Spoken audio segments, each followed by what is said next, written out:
నమస్తే, welcome to hit TV. ఈ రోజు మనతో పాటు ప్రముఖ ఆధ్యాత్మికవేత్త, ఆస్ట్రాలజర్, అలాగే లైఫ్ కోచ్ ఆర్బి సుధా గారు మనతో పాటు ఉన్నారు. వారితో మాట్లాడి అనేక విషయాలు తెలుసుకునే ప్రయత్నం చేద్దాం. నమస్తే మేడం. నమస్కారం. మేడం, 2025 సంవత్సరం ఎలానో గడిచిపోయింది. మరి 2026 వచ్చే సంవత్సరం ఏ రాశుల వారికి ఎలా ఉండబోతుంది అంటారు? అసలు అన్ని రాశుల వారికి బాగుండాలని కోరుకుందాం. ఎందుకంటే కొత్త సంవత్సరం అందరూ కొత్త ఊపుతోనూ కొత్త ఉత్సాహంతోనూ మొదలెడుతూ ఉంటాం. అంటే న్యూ ఇయర్ అలాగే సెలబ్రేట్ చేసుకుంటారు. కానీ ఎప్పుడు లాగే మనకి ఏంటంటే గ్రహాల మార్పిడి ఉంటుంది, గోచారం ఉంటుంది. సో గోచార రీత్యా మనం చూడాలి అంటే కొన్ని రాశుల వరకు ఎప్పుడు అంతే బాగుంటుంది, కొన్ని రాశుల వరకు అంత బాగుండదు.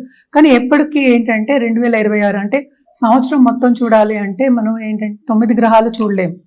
అంటే కొన్ని గ్రహాలు నెలకి మూవ్ అవుతూ ఉంటాయి, కొన్ని గ్రహాలు నెలన్నరకి మూవ్ అవుతూ ఉంటాయి, కొన్ని గ్రహాలు వక్రిస్తూ ఉంటాయి.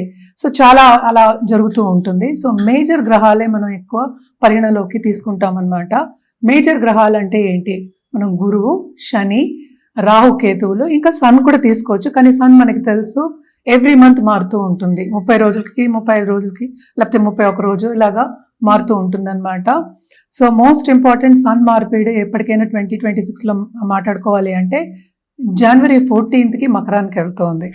సో మకర సంక్రాంతి మనం జరుపుకుంటాం. సో ఏంటంటే మనకి ఎప్పటికైనా సరే కొంతమంది మనకి చూసామంటే ఇండియాలో కూడాను సన్ మూవ్ అయినప్పుడు, సంక్రమణం అయినప్పుడు ఎప్పటికైనా సరే వాళ్ళకి నెల మొదలవుతుంది. మనం ఏంటంటే చంద్రమానం చేస్తాం. చంద్రుడు ఎక్కడ మనకి ఉచ్చ స్థితిలో ఉంటే ఆ మాసం మనం తీసుకుంటాం అనమాట. అదే ఇప్పుడు రోహిణి నక్షత్రం కానీ మృగశిర మాసం అలా చెప్పుకుంటూ ఉంటాం అన్నమాట. శ్రావణ మాసం అలా చెప్తాం. సో ఎక్కువ ఏంటంటే మనం చూసుకునేది చంద్రమానం. కొంతమంది ఏంటంటే సన్ చూసుకుంటారు. అలాగే టామిల్ న్యూ ఇయర్స్ డే మనం చూడాలి అంటే కనుక వాళ్ళకి ఏప్రిల్ 14th సన్ ఉచ్చానికి కూడా వస్తుంది. అప్పుడు ఏంటంటే మేషంలో ఉంటుందన్నమాట. తర్వాత మళ్ళీ 15కి మనకి ఐ థింక్ 15th 16th మనకి మళ్ళీ ఏంటంటే వృషభానికి మూవ్ అవుతోంది. సన్ 1 monthకి మూవ్ అవుతూ ఉంటుంది అనమాట. అంటే ఫిబ్రవరి 14th ఏమో మనకి కుంభానికి వెళ్ళడం. తర్వాత మనం చూసాము అంటే మనకి March I think 16th 17th అంటే 1 day ఇటు అటు అవుతుంది. మనం ఎగ్జాక్ట్గా ఏంటంటే క్యాలెండర్ పెట్టే చెప్పగలం, అన్ని గుర్తుపెట్టుకోలేము. సో సన్ సంక్రమణం కూడా మనం చూసుకుంటూ ఉంటాము. ఇంకోటి ఏంటంటే జూపిటర్ అంటే మేజర్ గ్రహం మనకి.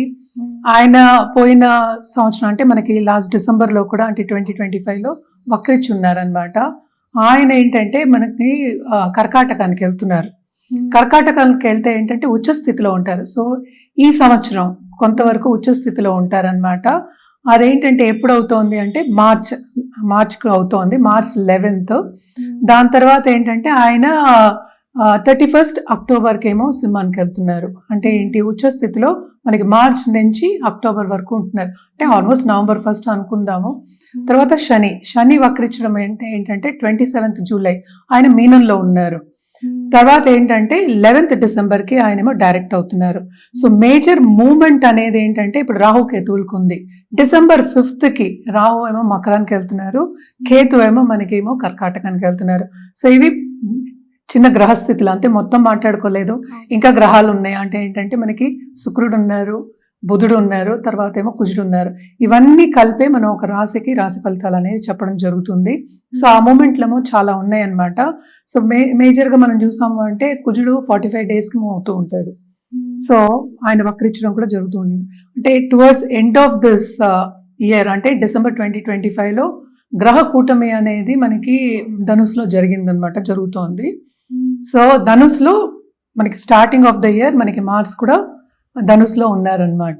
సో అలాగే శుక్రుడు కూడా ఉన్నారు, అలాగే బుధుడు కూడా ఉన్నారు. సో అందరూ అక్కడే ఉన్నారు, మేజర్ గ్రహాలు ఉన్నారనమాట. సో జనరల్ ప్రెడిక్షన్స్ అనేది మనం రాశి పట్టి మనం చెప్పడం అనేది జరుగుతుంది. సో ఇవి గ్రహస్థితులు. సో మేజర్గా మనం చూసాము అంటే ఏల్నట్స్ అని ప్రభావం అనేది ఎవరెవరికి ఎక్కువ ఉందో చూస్తే మనకి కుంభానికి, మీనానికి, అలాగే ఏంటంటే మేషానికి ఉందన్నమాట. సో ఈ సంవత్సరంలో అంటే 2026లో శని మూమెంట్ అనేది లేదనమాట. శని ఏమో అక్కడే ఉన్నారు, అంటే మీనంలో ఉన్నారనమాట. సో ఇవన్నీ చూసుకుని మనం గ్రహస్థితులు మాట్లాడుకుందాం. జనరల్ ప్రెడిక్షన్స్ అంటే ఏంటంటే ఎప్పటికైనా మనం చెప్పేది, ఎందుకంటే రాహుకేతు మూమెంట్ ఉన్నప్పుడు కొంచెం డిఫికల్ట్ అయిన ఒక మూమెంట్ అనమాట అది. సో రాహుకేతు పూజలు కంటిన్యూస్గా చేయమనే చెప్తాం. అది ఒకటి కాకుండా నవగ్రహాల చుట్టూ ప్రదక్షిణ చేయడం అనేది వెరీ ఇంపార్టెంట్. అది ఏ రోజు అనేది మనం రాశివారీగా మాట్లాడుకోవాల్సి వస్తుంది అనమాట. ఈ 2026వ సంవత్సరంలో వృశ్చిక రాశి వారికి ఎలా ఉండబోతుంది అంటారు? వృశ్చిక రాశి వాళ్ళకి కూడా ఏంటంటే ఫ్రమ్ మార్చ్ చాలా బాగుంటుందని చెప్పాలంటే అంటే గురుచూపు ఉంటుంది అనమాట. డైరెక్ట్ కూడా అవుతున్నారు ఆయన.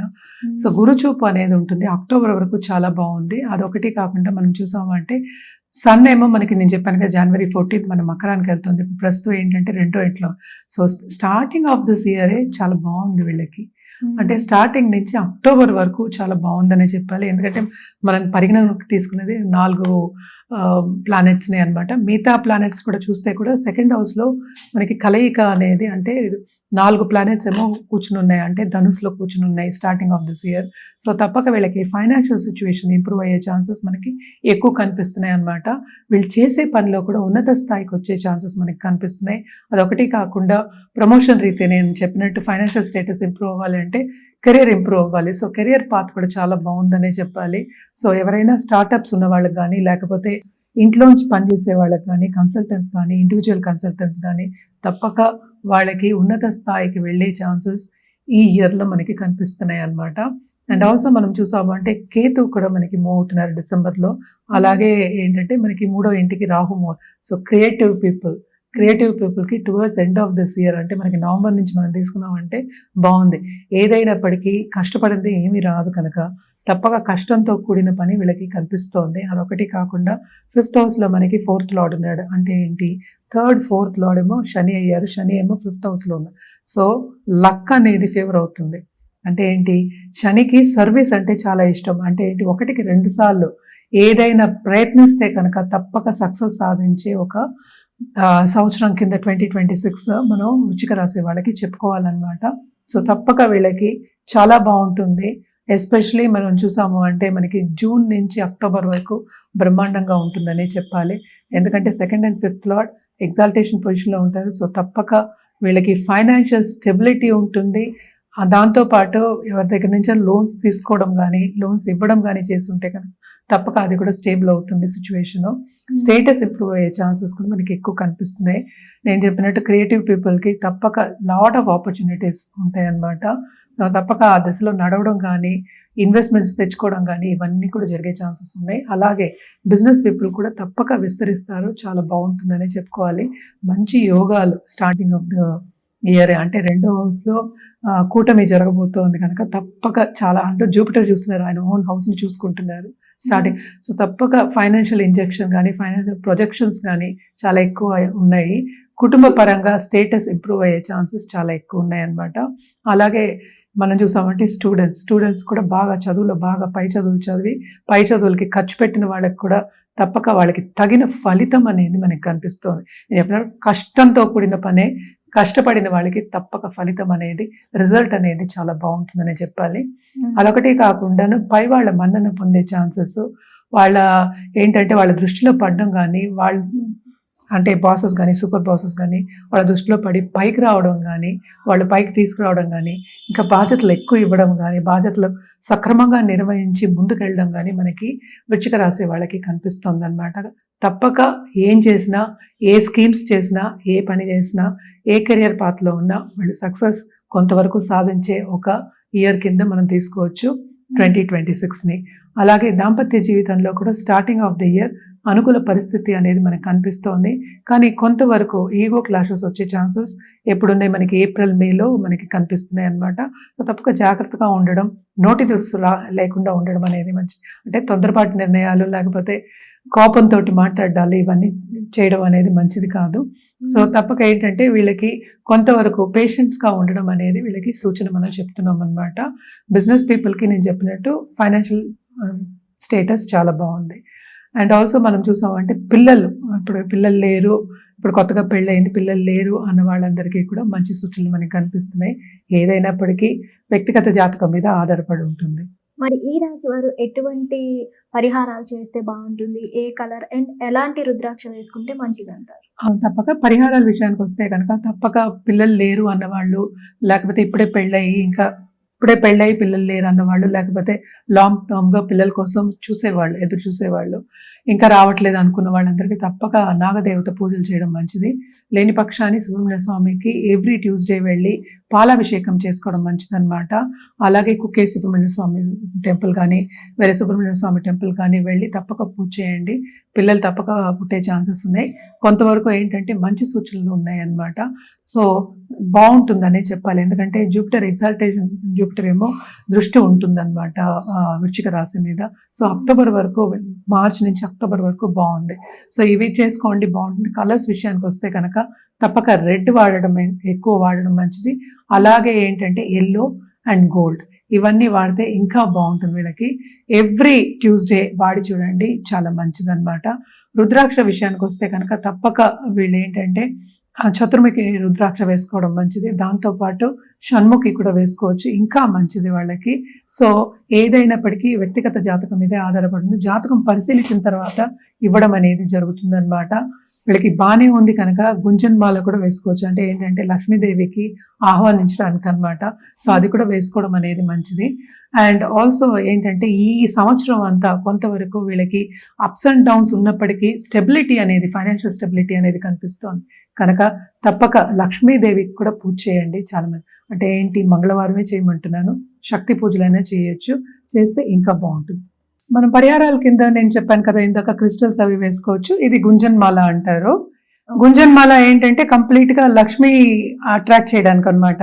మనం ఎప్పుడు అనుకుంటూ ఉంటాం కదా, చంచల లక్ష్మి మన దగ్గర ఉండదు, ఇస్తూ ఉండాలి, అంటే రొటేషన్ లో ఉండాలి అనుకుంటూ ఉంటాం. కానీ గుంజన్ మాల యాక్చువల్ గా మనం దేవుడి గదిలో పెట్టుకోవడమో లేకపోతే మందిరంలో పెట్టుకుని పూజ చేయడమో అయితే తప్పక లక్ష్మి అనేది నిలబడుతుంది అనేది మనకి ఏంటంటే నమ్మకం అన్నమాట. అదొకటి కాకుండా ఇది ఎనర్జైజ్డ్ పిరమిడ్ అన్నమాట. మనీ గురించే, అబండెన్స్ గురించే. పైరేట్ మళ్ళీ ఏంటంటే ఇక్కడ మనకి టైగర్ స్టోన్స్ ఇవన్నీ ఉన్నాయి. పైన చూసావా క్రిస్టల్ ఉంది, అదేమో కాపర్ తోటి వైర్ పెట్టి మనం ఏంటి దానికి బ్లెస్సింగ్ ఇచ్చి ఆల్రెడీ ఎనర్జైజ్ చేసి ఇస్తాం. ఇక్కడ కూడా మనకి కాపర్ వైర్ ఉంటుంది.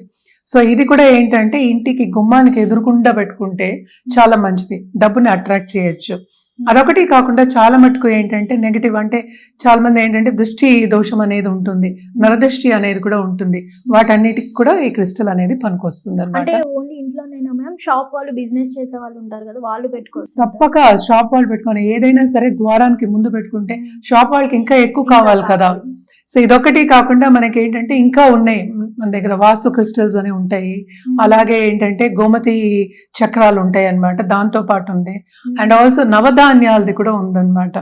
అలాగే రుద్రాక్షది కూడా ఉంటుంది. సో రుద్రాక్ష పెట్టి నేను మనం ఇది పిరమిడ్ ఇస్తాం. సో ఇవన్నీ కూడా వాళ్ళు ఎదురుకుండా పెట్టుకోవచ్చు. ఎందుకంటే ఎనర్జైజ్ చేసింది ఎప్పటికైనా సరే మనకి బ్లెస్సింగ్స్ అనేది ఉంటుంది. సో బ్లెస్ చేసింది ఏంటంటే మన బ్లెస్సింగ్స్ తిరిగి వస్తాయి. సో తప్పక ఏంటంటే ఇవన్నీ ఎదురుకుండా పెట్టుకోవడం అనేది మంచిది. గుమ్మానికి ఎదురుకుండా, లేకపోతే ఏంటంటే వాళ్ళ షాప్కి ఎదురుకుండా. సో మోస్ట్ ఆఫ్ దమ్ నన్ను క్వశ్చన్ అడిగేది కూడా నరదృష్టి గురించి అడుగుతూ ఉంటారు. నరఘోష అంటూ ఉంటాం. అంటే ఏంటి, ఒకటి నెగిటివ్ గా చెప్తే ఆ నెగిటివ్ మనకి వస్తున్నప్పుడు పాజిటివ్ గా పెట్టుకోవడం అనేది మంచిది కదా. సో పాజిటివ్ గా కావాలి అన్నప్పుడు ఏంటంటే పాజిటివ్ థాట్స్ రావాలి. ఇప్పుడు నలుగురు వస్తారు, నలుగురు పాజిటివ్ గా ఆలోచిస్తారని మనకి తెలియదు కదా.